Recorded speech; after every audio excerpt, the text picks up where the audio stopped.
Barselona jamoasi yozgi transferlar oynasida klubni 10 tadan ko'proq futbolchi tark etishini ma'lum qildi. Ko'k anor ranglilar tarkibida jiddiy o'zgarishlar qilinishini istamoqda. ESPN nashriga ko'ra, bosh murabbiy Xavi rahbariyatga ketadigan 10 ta futbolchi ro'yxatini tuzib bergan. Mutaxassis jamoada qayta qurish ishlarini olib bormoqchi. Ma'lum qilinishicha, Ricky Puig, Oscar Mingueza, Martin Braithwaite, Samuel Umtiti, Ferran Yutkla, Clement Lengel, Francisco Trinaco kabi futbolchilarga chiqish eshiklari ko'rsatilgan. Shuningdek, ijaraga olingan Adama Traore va Luuk de Jong sotib olinmaydigan bo'ldi.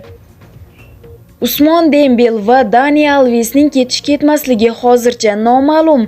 Klub Memphis Depay va Frenkie de Jongni kattaroq pul evaziga sotishni reja qilgan.